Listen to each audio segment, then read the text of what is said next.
রাজধানী পল্লবীতে গুলি করে হত্যা চেষ্টার ঘটনায় সন্ত্রাসী রুবেল সহ ৫ জনকে গ্রেপ্তার করেছে পুলিশ। উদ্ধার করা হয়েছে বিদেশি পিস্তল ও ইয়াবা। ডিএমপি মিডিয়া সেন্টারে এ বিষয়ে ব্রিফিং চলছে। আমরা এখন সরাসরি চলে যাচ্ছি সেখানে। আপনি যেটা বললেন যে তার রাজনৈতিক এবং শীর্ষ সন্ত্রাসী দুই জায়গায় আছে, তার যোগাযোগ আছে, তারপরে আমরা তাকে গ্রেপ্তার করতে সক্ষম হয়েছি। কাজে আমি মানে স্বার্থহীন কণ্ঠে বলতে চাই যে অপরাধের সঙ্গে যে জড়িত হবে তার অন্য কোনো পরিচয় আমরা আমলে নেব না। আমরা তাকে অপরাধী হিসেবে চিহ্নিত করে আইনের আওতায় নিয়ে আসবো। মোটিভটা আরেকবার একটু ক্লিয়ার করবেন এবং কত টাকার ভাগাভাগি নিয়ে এই ঘটনাটা? আলমগীরের সঙ্গে যেটা জেনেছি 15 লক্ষ টাকার ভাগাভাগি। আলমগীর একজন চিহ্নিত মাদক ব্যবসায়ী, তার নামেও ঢাকা শহরে অনেকগুলো মামলা আছে। তা 15 লক্ষ টাকার এই মাদক সংক্রান্ত ক্রয় বিক্রয়ের একটা হিসাব নিয়ে তাদের ভিতর দ্বন্দ্ব ছিল।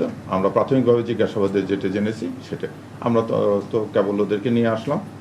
আরও 2টা মামলা হচ্ছে, তারপরে আমরা তাদেরকে ব্যাপক জিজ্ঞাসাবাদের জন্য আমরা পুলিশ রিমান্ডে নিয়ে এসে তাদেরকে জিজ্ঞাসাবাদে অন্যান্য সহযোগীদের গ্রেপ্তার এবং প্রয়োজনীয় ব্যবস্থা নেব। উত্তরা একটা পেট্রোল পাম্পে প্রধানমন্ত্রীর আত্মীয় যিনি মালিক বলা হচ্ছে 1 কোটি টাকার উপরে ছিনতাই হয়েছে পেট্রোল পাম্পের মালিক। সেই বিষয় নিয়ে আসলে এখন পর্যন্ত 3-4 দিন হয়ে গেল, কোনো আপডেট নেই আপনাদের কাছে? আমরা সবাই এটা নিয়ে কাজ করতেছি।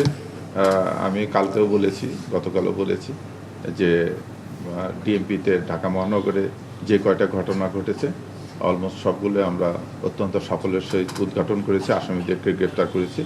আমরা আশাবাদী এই ঘটনার আমরা মূল উদ্ঘাটন করব এবং যারা অপরাধী তাদেরকে আইনের আওতায় নিয়ে আসবো। আমরা অনেকগুলো ইয়ে নিয়ে কাজ করতেছি, সম্ভাবনা নিয়ে কাজ করতেছি। ইনশাল্লাহ আমরা আশাবাদী, আমি আবারও বলতেছি যে আমরা আশাবাদী অচিরে আমরা আপনাদেরকে হয়তো ভালো একটা সংবাদ দিতে পারবো।